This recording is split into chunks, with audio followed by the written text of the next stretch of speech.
अहमद कुरैशी ने भी ज्वाइन कर लिया। अहमद, बहुत शुक्रिया आपके वक्त का भी। अहमद, दिल के अरमा आंसू में बह गए और हम सेमीफाइनल की दौड़ से बाहर निकल गए, क्या कहेंगे? देखें, मेरे लिए ये कोई अनएक्सपेक्टेड चीज़ नहीं हुई आज। मेरे लिए तो हम सेमीफाइनल से उसी वक्त बाहर हो गए थे कि जब हम अफगानिस्तान से बुरी तरह से हारे थे। और पिछले एक साल की अगर मैं बात करूं तो वो दो बड़े मेगा इवेंट्स में हमें बुरी शिकस्तें हुई हैं। एक तो last year T20 world cup में जिम्बाब्वे के खिलाफ हम हारे और आज इस वर्ल्ड कप में जो है अफगानिस्तान के अगेंस्ट हारे। तो आई थिंक जो टीम आधे से ज़्यादा मैचेस में 50 ओवर बैटिंग में पूरे नहीं खेल सकी, वो किस तरह से डिज़र्व करती है सेमीफाइनल खेलने के लिए या सेमीफाइनल में जाने के लिए।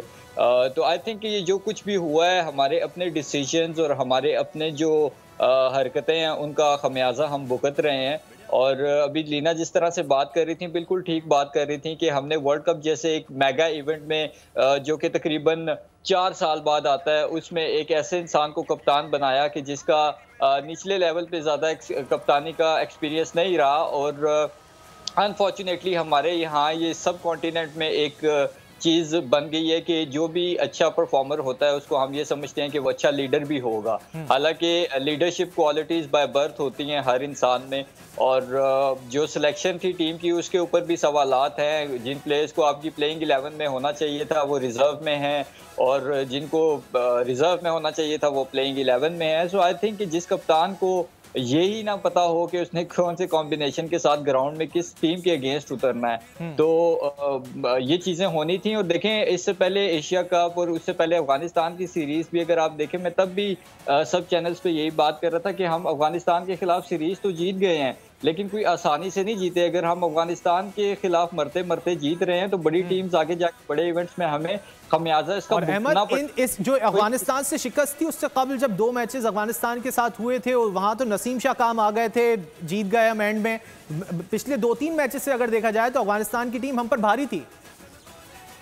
बिल्कुल ऐसे ही है। और देखें, जो एक मोस्ट इम्पोर्टेंट चीज़ है वो ये कि नसीम शाह की हम बात करते हैं, ठीक है, नो डाउट वो एक मैच विनिंग प्लेयर है, लेकिन बाकी भी तो आपके पास टॉप क्वालिटी के परफॉर्मर हैं। आपके पास ओडीआई रैंकिंग का नंबर 1 बैट्समैन था पूरे टूर्नामेंट में, अब जाके उसकी रैंकिंग वो दूसरे नंबर पे आया है। तो जब वो उस तरह से परफॉर्म नहीं कर सका जिस तरह की परफॉर्मेंसेस की उससे एक्सपेक्टेशन थी इस बड़े टूर्नामेंट में, ये सिर्फ पाकिस्तान में नहीं, इंडिया बाकी मुल्कों में भी लोग बात कर रहे थे कि बाबर आजम के ऊपर उनकी नज़रें हैं। और आप देख लें कि बाबर आजम एक सेंचुरी भी स्कोर नहीं कर सके अभी तक इस।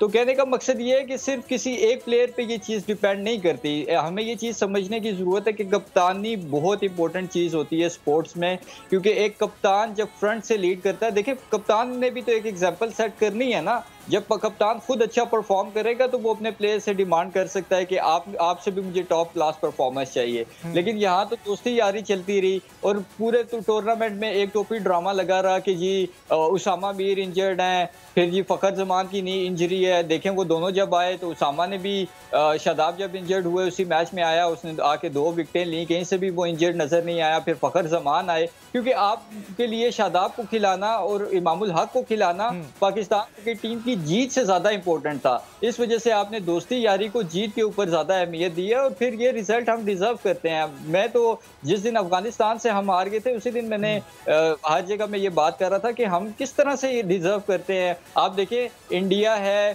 या फिर उसके साथ साउथ अफ्रीका है, ऑस्ट्रेलिया और न्यूजीलैंड है, तो वो टॉप क्लास की क्रिकेट खेलती हुई आ रही हैं और 1 साइडेड मैचेस भी उन्होंने जीते हैं। तो आई थिंक ये जो टीम्स गई हैं अब आगे, यही डिजर्व करती थी सेमीफाइनल में जाना। ठीक है, मैं पहले अहमद का इस पर पॉइंट ले लूं। अहमद, गुज़िश्ता रोज बाबर आजम ने की जानिब से कहा गया हम बहसीत टीम नहीं खेल सके, तो क्या आपको लगता है कि कहीं ना कहीं कुछ आपस में इख्तिलाफात हैं?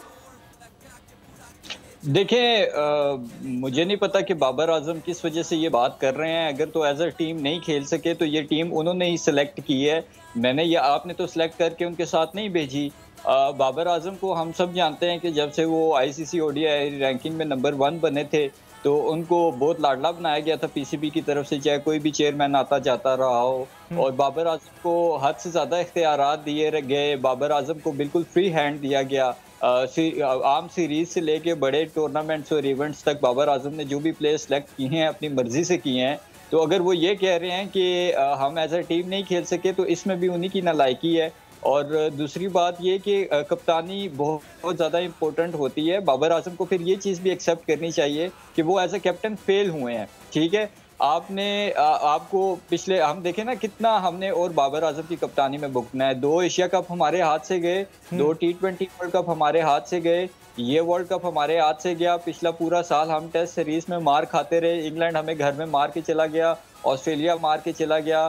श्रीलंका जैसी टीम जो बेचारे मतलब क्या है कि उनके पास फाइनेंसिस भी पूरे नहीं थे, उनसे भी जाके हम सीरीज ड्रॉ कर रहे थे और हम तालियां इस तरह से बजा रहे थे जिस तरह हमसे बड़ा कोई अरस्तू नहीं है क्रिकेट का। और बिल्कुल अभी ये ठीक बात हुई है कि जो यहाँ पे टीम्स आती भी रही हैं, बी और सी आती रही हैं, और उसके बाद नेपाल के खिलाफ 150 करके आप ICC test player of the month बन गए और रैंकिंग अपनी बरकरार रखी। तो रैंकिंग को तो मैं जो है ना कंसीडर करता ही नहीं हूँ किसी भी तरह से, क्योंकि देखें टीम आपकी जो है वो सत्यानाश हो जाए उसका। और ये 2015, 2019 और 2023 ये तीसरा वर्ल्ड कप है जिसमें आप सेमीफाइनल तक भी क्वालिफाई नहीं कर सके, ठीक है। और आप ये इस बात पे खुश होते रहें और जश्न मनाते रहें कि हमारा जो प्लेयर है वो रैंकिंग में नंबर 1 है, तो ऐसी रैंकिंग का हमने क्या करना है। हमारे लोगों का भी ये इलाज है माजरत के साथ, वो लोग जो टीम से ज्यादा प्लेयर्स के जो है ना साथ ऑब्सेस्ड हो जाते हैं कि जी किंग और ये और वो वगैरह वगैरह, तो आज फिर किधर गई वो किंगी और किधर गया वो बाकी चीजें। सही सही सही। सब्सक्राइब करें और बेल दबाएं ताकि कोई खबर रह न जाए।